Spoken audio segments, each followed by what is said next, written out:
Baik, Assalamualaikum warahmatullahi wabarakatuh. Perkenalkan, nama saya Timiko Adrian Saputra. Saya berasal dari kelas Manajemen C. Sini saya akan menjelaskan materi kewarganegaraan tentang ketahanan nasional dan bela negara. Oke, langsung saja. Poin-poin yang akan dibahas. Ketahanan nasional. Poin-poin yang akan dibahas itu pengertian ketahanan nasional, pembagian ketahanan nasional menurut GBHN, 8 unsur ketahanan nasional Astra Gatra, dan poin-poin bela negara, pengertian bela negara, manfaat bela negara, dasar hukum bela negara. Oke, lanjut. Definisi ketahanan nasional. Ketahanan nasional adalah kondisi dinamis bangsa Indonesia yang berisikan keulatan dan ketangguhan dalam menghadapi serta mengatasi segala bentuk ancaman, gangguan ataupun hambatan dari dalam maupun luar negeri. Artinya, kondisi ideal suatu negara memiliki kemampuan mengembangkan kekuatan nasional sehingga mampu menghadapi segala macam ancaman dan gangguan bagi kelangsungan hidup bangsa yang bersangkutan. Bentuk ancaman tersebut bisa bersifat langsung maupun tidak langsung, dan sangat membahayakan integritas, identitas, bahkan kelangsungan hidup berbangsa serta bernegara. Istilah ketahanan nasional mulai dikenal sejak tahun 1960-an. Namun, saat itu belum diberi definisi tertentu, dan baru pada 1968 definisi mengenai ketahanan nasional itu dibuat. Definisi itu direvisi pada beberapa bagian katanya dan terus digunakan hingga saat ini. Oke, lanjut. Ketahanan nasional menurut GBHN dibagi menjadi 3. 1. Ketahanan nasional, yaitu untuk menjalankan pembangunan suatu tujuan negara. 2. Ketahanan nasional adalah kondisi yang dinamis yang dapat berubah-ubah yang berasal dari integrasi kebutuhan bangsa dan negara. 3. Ketahanan nasional terdiri dari ketahanan politik, ketahanan ekonomi, ketahanan ideologi, budaya, dan keamanan. Lanjut. Nah, 8 unsur ketahanan nasional Astra Gatra. 1. Gatra penduduk. 2. Gatra sumber daya nasional. 3. Gatra wilayah. 4. Gatra ideologi. 5. Gatra ekonomi. 6. Gatra budaya. 7. Gatra keamanan. 8. Gatra politik. Gatra penduduk. Gatra penduduk suatu negara menentukan kekuatan atau ketahanan nasional negara yang bersangkutan. Faktor yang bersangkutan dengan penduduk negara meliputi 2 hal berikut, yaitu aspek kualitas mencakup tingkat pendidikan, keterampilan, etos kerja, dan kepribadian. 2.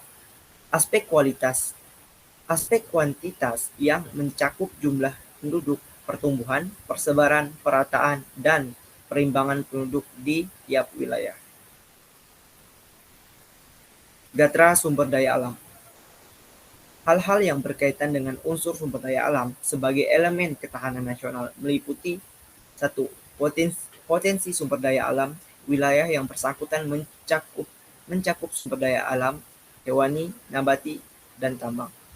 2. Kemauan mengeksplorasi sumber daya alam. 3. Pemanfaatan sumber daya alam dengan memperhitungkan masa depan dan lingkungan hidup. 4. Kontrol atas sumber daya alam. Gatra wilayah. Gatra wilayah turut pula menentukan kekuatan nasional negara. Adapun hal yang berkaitan dengan gatra wilayah itu: 1. Bentuk wilayah negara dapat berupa negara pantai, negara kepulauan, dan negara kontinental. 2.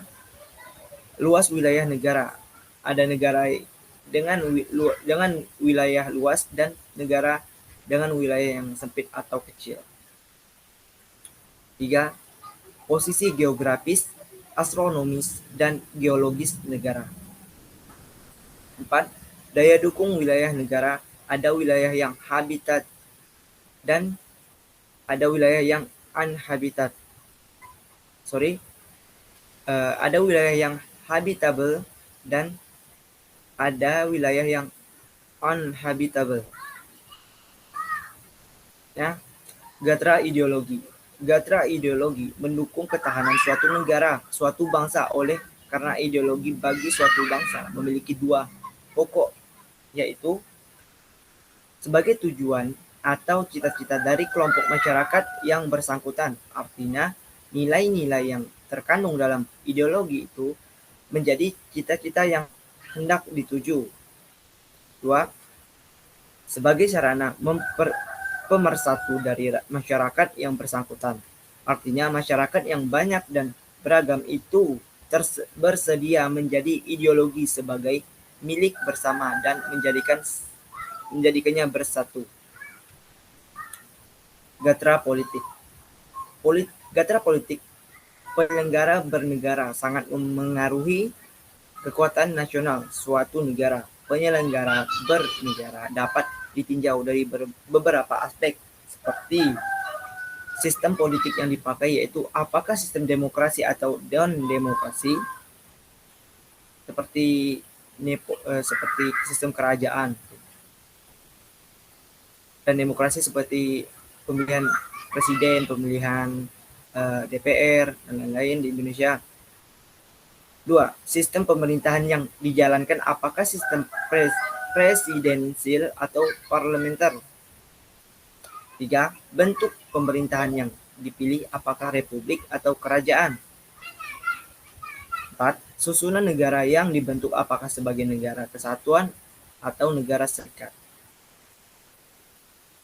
Gatra ekonomi. Ekonomi yang dijalankan oleh suatu negara merupakan kekuatan nasional negara yang bersangkutan, terlebih di era global sekarang ini. Bidang ekonomi berperan langsung dalam upaya pemberian dan distribusi kebutuhan warga negara. Gatra budaya. Unsur budaya di masyarakat juga menentukan kekuatan nasional suatu negara. Hal-hal yang dialami sebuah bangsa yang homogen tentu saja akan berbeda dengan yang dihadapi bangsa yang heterogen, plural, dari segi sosial budaya masyarakatnya. Gatra keamanan. Pertahanan keamanan suatu negara merupakan unsur pokok terutama dalam menghadapi ancaman militer negara lain. Oleh karena itu, unsur utama pertahanan keamanan berada di tangan tentara atau militer. Pertahanan keamanan negara juga merupakan salah satu fungsi pemerintahan negara. Baik, poin selanjutnya,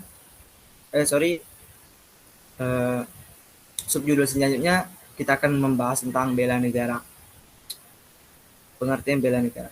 Bela negara adalah istilah konstitusi yang terdapat dalam pasal 27 ayat 3 Undang-Undang Dasar 1945 yang berbunyi, tiap-tiap warga negara berhak dan wajib ikut serta dalam upaya pembelaan negara.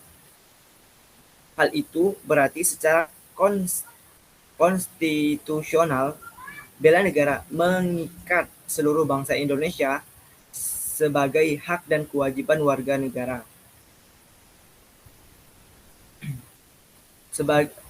Sebagai hak dan kewajiban setiap warga negara. Bela negara terikat erat dengan terjaminnya eksistensi NKRI dan terwujudnya cita-cita bangsa sebagaimana termuat dalam pembentukan Undang-Undang Dasar Republik Indonesia tahun 1945, yakni melindungi segenap bangsa Indonesia dan seluruh tumpah darah Indonesia, memajukan kesejahteraan umum, mencerdaskan kehidupan bangsa, serta ikut melaksanakan ketertiban dunia yang berdasarkan kemerdekaan, perdamaian abadi, dan keadilan sosial. Manfaat bela negara. Manfaat bela negara di sini: 1. Membentuk sikap disiplin waktu, aktivitas, dan pengaturan kegiatan lain. 2. Membentuk jiwa kebersamaan dan solidaritas antara sesama rekan seperjuangan. 3. Membentuk mental dan fisik yang tangguh. 4. Menanamkan rasa kecintaan pada bangsa dan patriotisme sesuai dengan kemampuan diri. 5. Melatih jiwa leadership dalam memimpin diri sendiri maupun kelompok. 6. Membentuk iman dan takwa pada agama yang dianut masing-masing individu. 7. Berbakti pada orang tua, bangsa, dan agama. 8. Melatih kecepatan, ketangkasan, ketepatan individu dalam melaksanakan kegiatan. 9. Menghilangkan sikap negatif seperti malas, apatis, boros, egois, dan tidak disiplin. 10.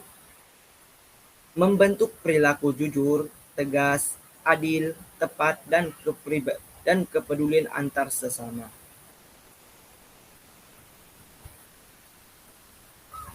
Nah, di sini dasar hukum tentang upaya bela negara. Bela negara memiliki dasar hukum dalam pelaksananya di Indonesia. Dasar hukum tersebut dalam berbagai aturan, yaitu batang tubuh Undang-Undang Dasar 1945, Undang-Undang Republik Indonesia, dan ketetapan MPR. Berikut dasar hukum undang-undang tentang upaya bela negara. 1.